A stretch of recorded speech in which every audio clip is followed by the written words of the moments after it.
الحمد لله وكفى والصلاة والسلام على سيد الأنبياء والمرسلين أما بعد فأعوذ بالله من الشيطان الرجيم بسم الله الرحمن الرحيم رب اشرح لي صدري ويسر لي أمري واحلل عقدة من لساني يفقه قولي واجعل لي وزيرا من أهلي رب يسر ولا تعسر وتمم بالخير آمین یا رب العالمین۔ لیں جی اسماء مشتقات، آج سے ہم جو ہے اس میں ان کا تھوڑا سا تعارف آپ کے سامنے آ جائے تو ایسے الفاظ، یعنی آج ہم جو ہے تیسرا حصہ شروع کرنے لگے ہیں، تو اس میں سب سے پہلے تھوڑا سا آپ کے سامنے اسماء مشتقات کا جو ہے تعارف آ رہا ہے، آگے ہم انشاءاللہ اور جو بھی چیزیں ہوں گے وہ انشاءاللہ تفصیل سے سمجھنے کی کوشش کریں گے۔ تو اسماء مشتقات کون سے ہیں؟ ایسے الفاظ جو کسی بھی مادے سے کسی قاعدے کے تحت ایک خاص وزن پر بنے، یعنی ان کا ایک خاص وزن ہوتا ہے جو کہ اسماء مشتقات کہلاتے ہیں۔ تو جو افعال سے بنتے ہیں، اب آپ دیکھیں ماضی معروف، فعل امر، ماضی مجہول، فعل نہی، مضارع معروف، مضارع مجہول، یہ سارے کے سارے جو ہے اسماء مشتقات سے بنتے ہیں۔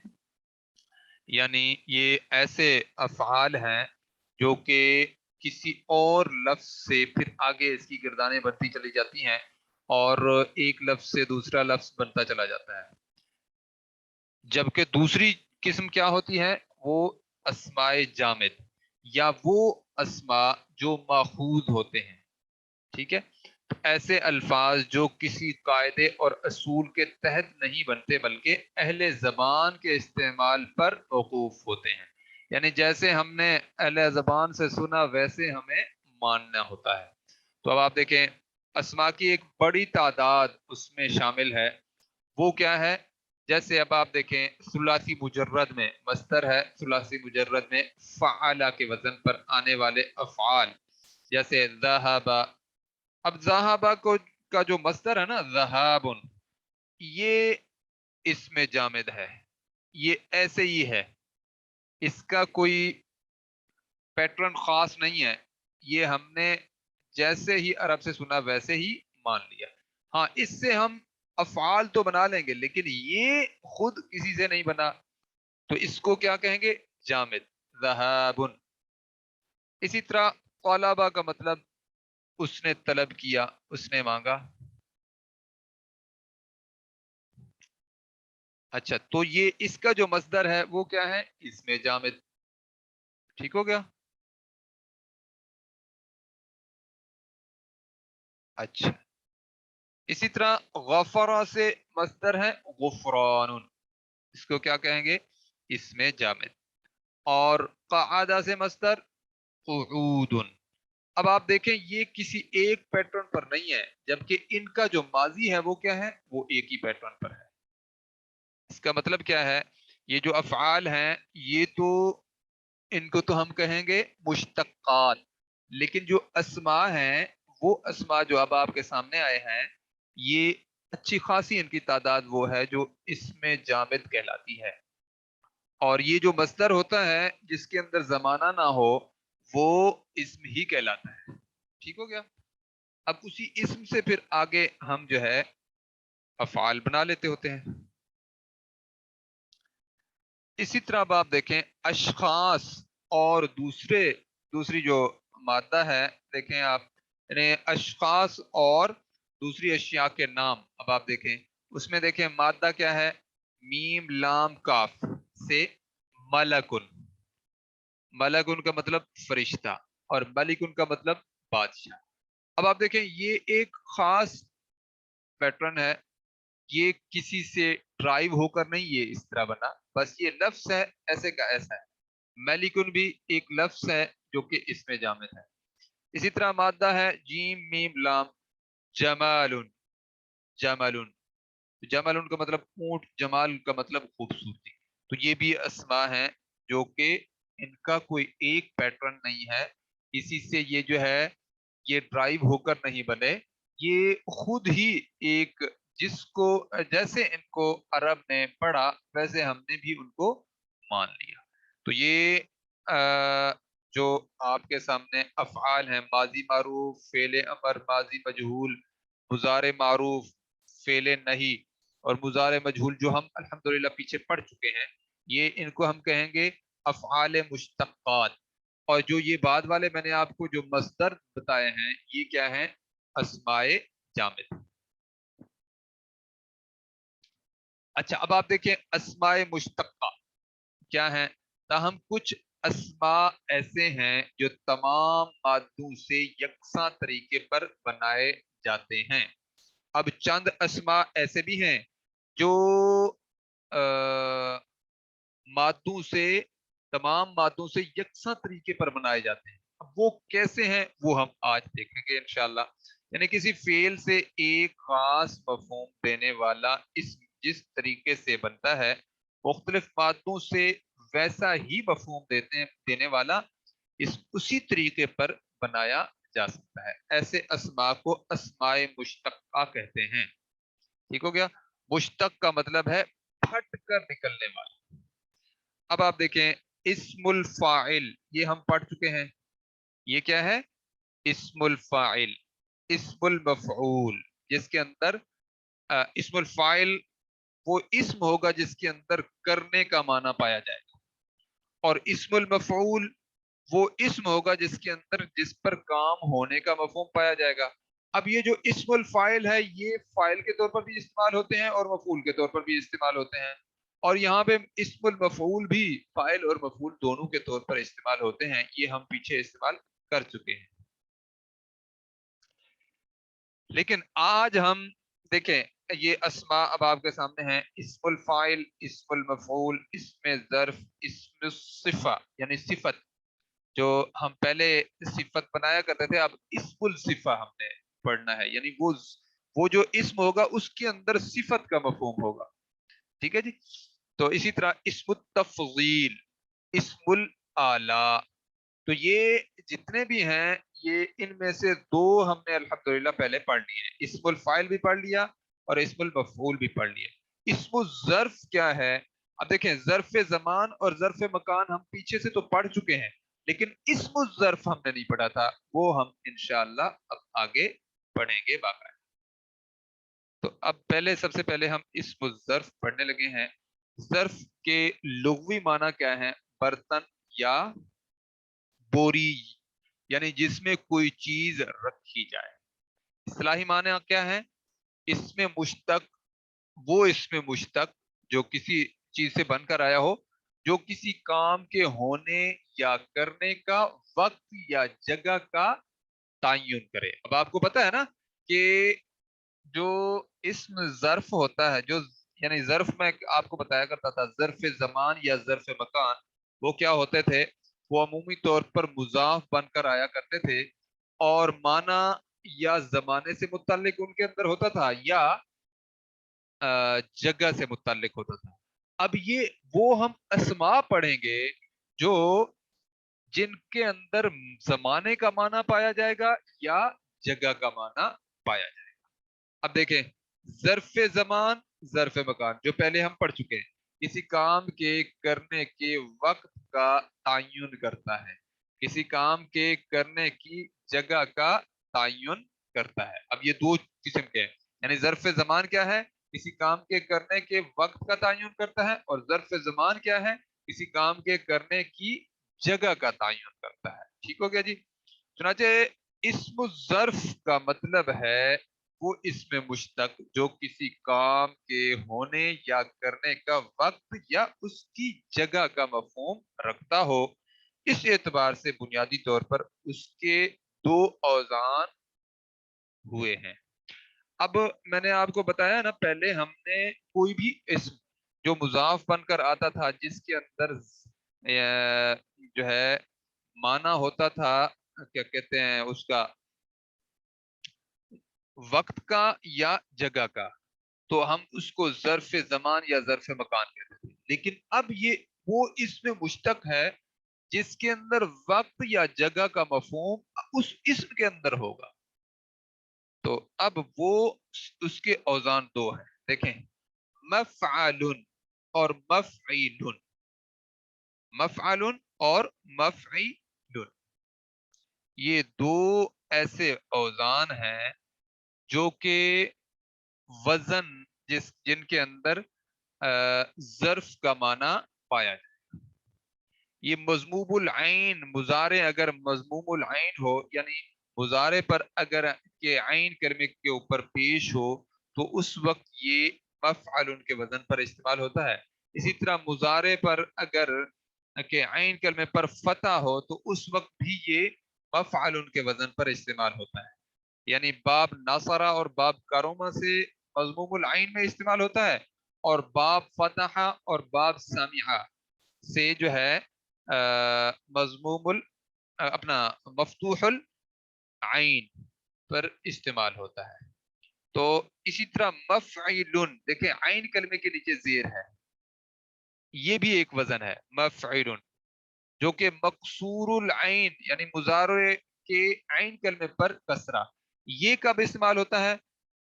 باب ضربہ اور باب حسیبہ سے.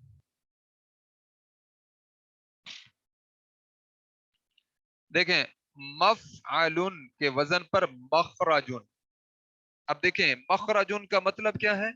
نکلنے کی جگہ. اب دیکھیں جگہ کا معنی یہ دے رہا ہے نا, مخرج نکلنے کی جگہ.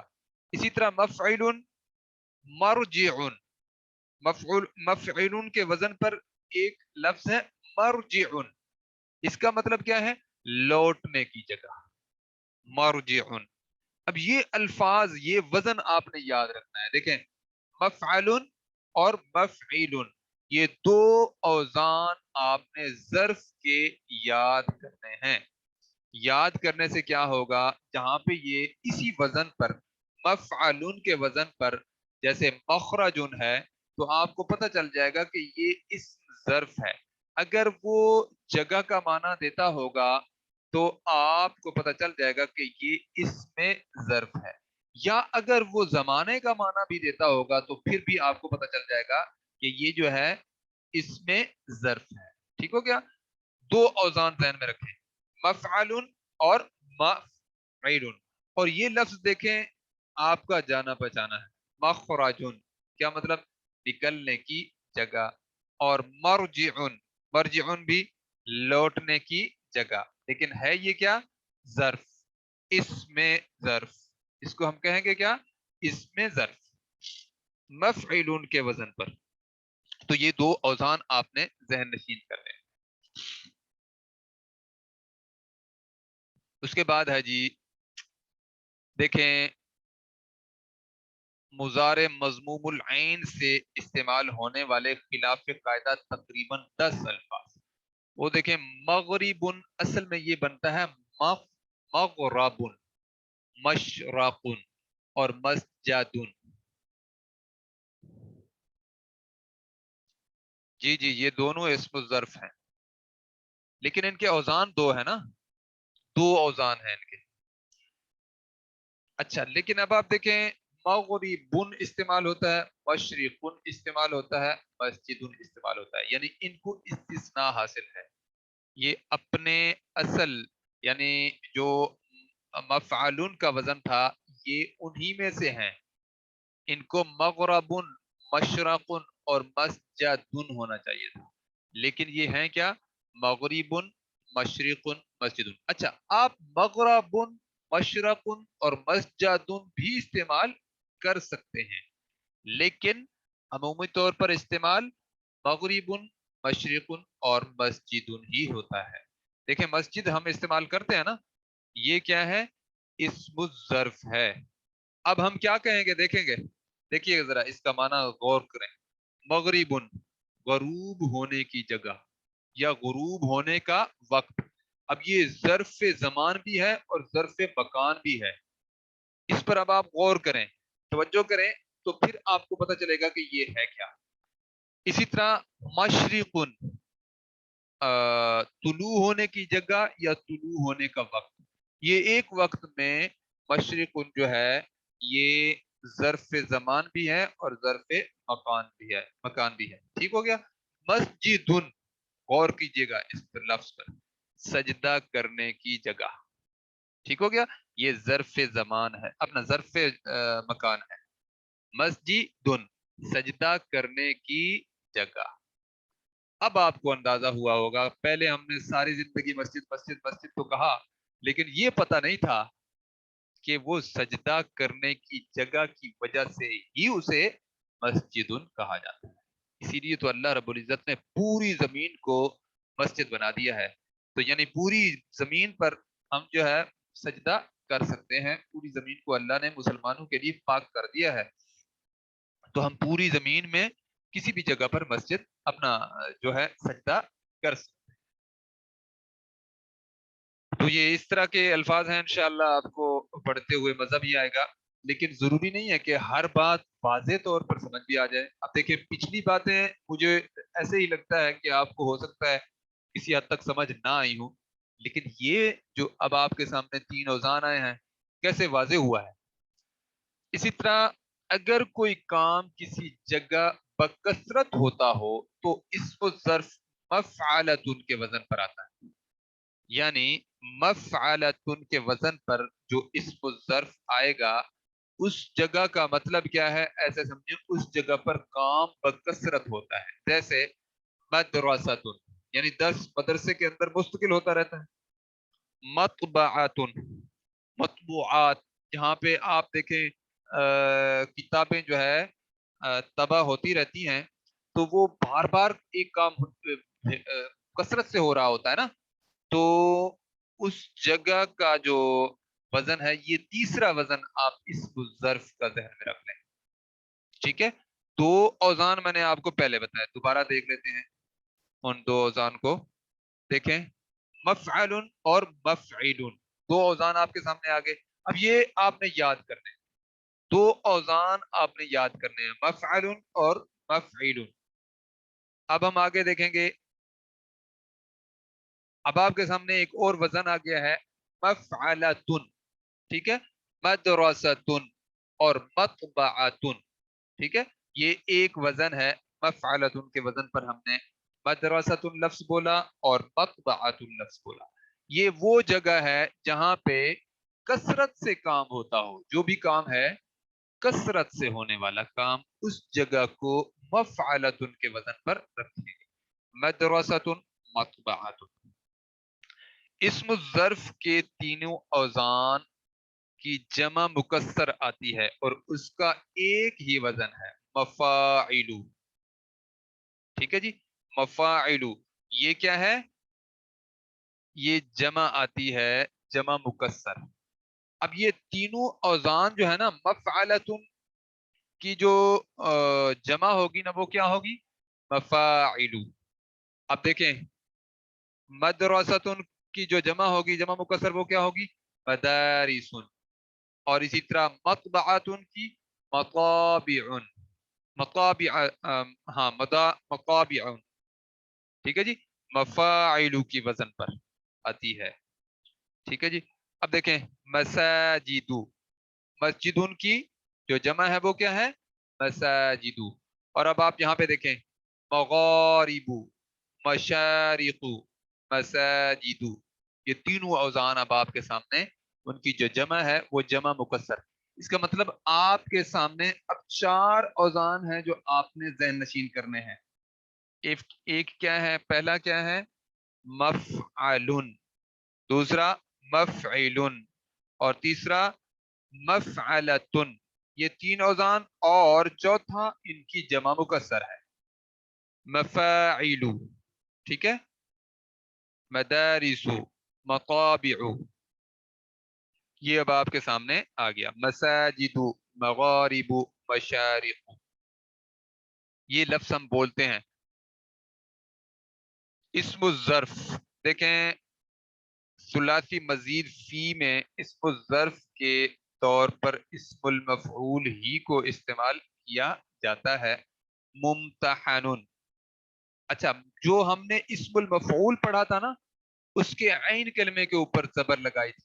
آپ کو یاد ہوگا اسم المفعول کے عین کلمے، میں نے آپ کو بتایا تھا جس نے اسم الفاعل بنا لیا اس کو بس اسم المفعول بنانے میں کیا فرق ہوگا؟ آپ نے عین کلمے کے اوپر زبر لگانی ہے بس. تو یہ دیکھیں ممتحن، ممتحن. اب یہ جب ہم جائیں گے ثلاثی مزید فی میں، اس کی بات ہو رہی ہے. اب اسم الظرف صرف ایک وزن ہے ممتحن، ممتحن کا جو وزن ہے مفتعل کا وزن، اس پر جو ہے یہ ثلاثی مزید فی کے اندر جائے گا. ممتحن کا مطلب جس کا امتحان لیا گیا یا امتحان کی جگہ یا وقت. دیکھیں یہ جو ممتحن ہے نا، یہ اسم الظرف، ظرف زمان بھی بن جائے گا اور ظرف مکان بھی بن جائے گا. یعنی یہ جگہ کا بھی معنی دے رہا ہے اور وقت کا معنی بھی دے رہا ہے. اب ثلاثی مجرد میں مفعل کا وزن تھا مخرج، نکلنے کی جگہ، مدخل، داخل ہونے کی جگہ، اور باب افعال جو ہے اس کے اندر مفعل کا جو وزن ہے وہ کیا ہے؟ مخرج، نکالنے کی جگہ. تو یہ کیا ہے؟ یہ ہے کیا کہتے ہیں مزید فی کے اندر. مزید فی کے اندر جو آپ کا اسم المفعول بنتا ہے نا، اسی کے وزن پر اسم الظرف بھی استعمال کیا جاتا ہے. دیکھیں مدخل، داخل کرنے کی جگہ، مدخل. دیکھیں عین کلمے کے اوپر زبر آ گیا نا، تو آپ کو پتہ ہے جو لازم ہوتا ہے اس کو متعدی کر دیتا ہے باب افعال میں آ کر. تو مدخل کا مطلب کیا ہوگا؟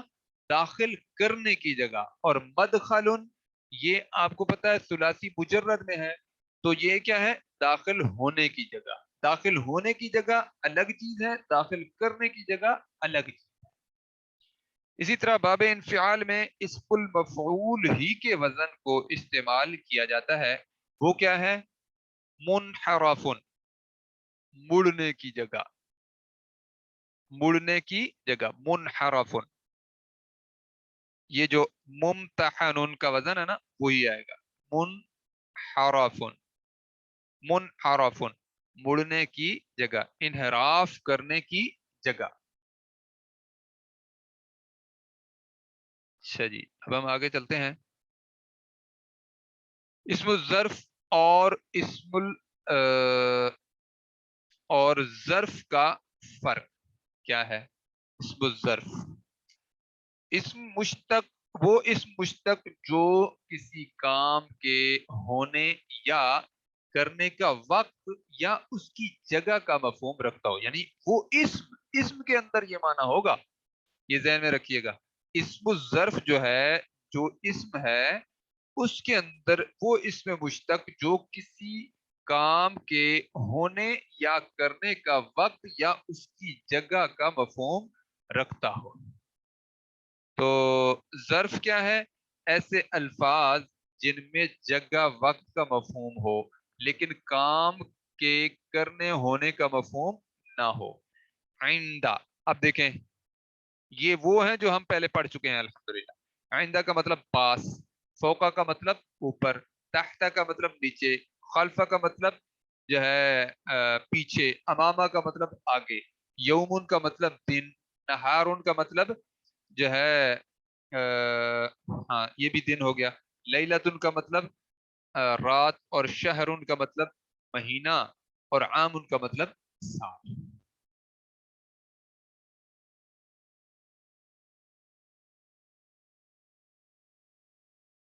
جی یہ قرآنی مثالیں تو اب آپ دیکھیں نا، میرے پاس جو سلائیڈ ہیں نا وہی موجود ہے نا. میں نے کوشش کی ہے کہ کچھ اگر میرے پاس کوئی لکھنے کا کوئی انتظام ہو جائے تو وہ میں کر نہیں سکا اصل میں. تو یہ کلاس انشاءاللہ بعد میں بھی کریں گے، پھر میں انشاءاللہ انتظام کر لوں گا لکھنے کا. لکھنے سے یہ چیزیں بہت زبردست انداز میں سمجھ آتی ہیں، کیونکہ ہم نے ابھی جو کلاس یہاں پہ ابھی چل رہی ہے نا ہماری ایک سالہ کورس کی، تو اس میں جو ہے صاحب سارا لکھنے کا موقع ملتا ہے. تو وہاں پہ تو بہت اچھے انداز میں ان لوگوں کو سمجھ آیا ہے. جیسے آپ لوگوں کو میں نے یہ افعال بتائے تھے نا مزید فی کے، وہ بہت اچھے انداز میں سمجھ آ گئے تھے نا. تو ان کا بھی انشاءاللہ دوبارہ جو دہرائی والا معاملہ ہو سکتا ہے ہم لکھ کر لیں. تو بہرحال ابھی ہمارے پاس جو ہے نا یہ سلائڈ موجود ہیں اور آپشن اس وقت موجود نہیں. تو کوشش ہے کہ اسی طرح آپ کو جو ہے سمجھ آ جائے. جی اس کی پی ڈی ایف فائل میں بھیج دوں گا انشاءاللہ. یہ تو آپ کو مل جائے گی، کوئی مشکل نہیں انشاءاللہ. اچھا جی، عموماً مضاف کے طور پر حالت نصب میں آتے ہیں.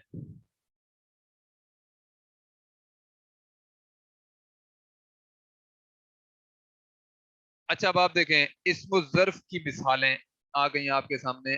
مشربن، مشربن پانی پینے کی جگہ یا گھاٹی. گھاٹی بھی اسی کو کہتے ہیں جہاں سے پانی پیا جائے. متنفسن سانس لینے کی جگہ. مجتمع جمع ہونے کی جگہ.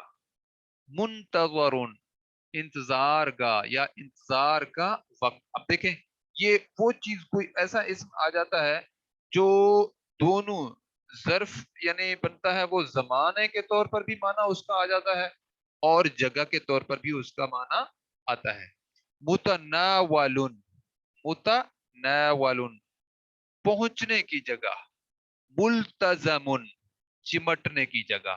یہ اب آ گئی نا آپ کے سامنے وہ بات جو ہماری جانی پہچانی ہے. ملتزم یہ جو ہے کعبہ جس کے ساتھ لوگ چمٹتے ہیں اس کو کیا کہتے ہیں؟ ملتزم. دیکھیں اس کے جو حرکات ہیں نا وہ یہی ہوتی ہیں. ملتزم چمٹنے کی جگہ. لوگ کیا بولتے ہیں عمومی طور پر؟ ملتزم. ٹھیک ہے، زا کے نیچے زیر بول لیتے ہیں، حالانکہ ایسا نہیں ہے. ہے کیا؟ ملتزم چمٹنے کی جگہ. اچھا جی لیں جی آگے قرآن مجید کی بھی چند مثالیں آ گئی. اسم الظرف کی قرآنی مثالیں. الی اللہ مرجعکم. دیکھیں الی اللہ اللہ کی طرف، مرجعکم تمہارا لوٹنا ہے. مرجعو مفعلو کے وزن پر. دیکھیں تو یہاں پہ کیا ہے؟ مرجعکم تمہارا پلٹنا ہے، تمہارا لوٹنا ہے. اسی طرح قد علما یقیناً جان لیا، کل اناس تمام لوگوں نے، تمام انسانوں نے، مشربہم اپنے پینے کی جگہ، اپنی مشروب کی جگہ. ہر گروہ نے اپنے پانی لینے کی جگہ متعین کر لی. تو یہ مشربہم کیا ہے؟ مفعل، مفعل اپنا مشربہم یعنی پینے کی جگہ. تو یہ کیا ہے؟ مفعلہ کے وزن پر آیا ہے. اسی طرح دیکھیں فلما بلغا پس جب وہ دونوں پہنچے، مجمع جمع ہونے کی جگہ پر.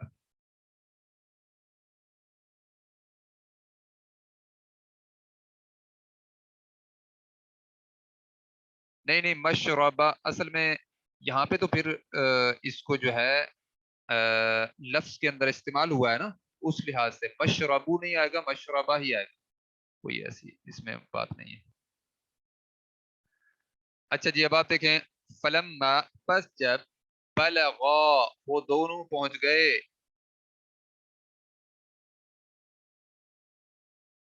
اچھا پس جب وہ دونوں پہنچ گئے، مجمع جمع ہونے کی جگہ.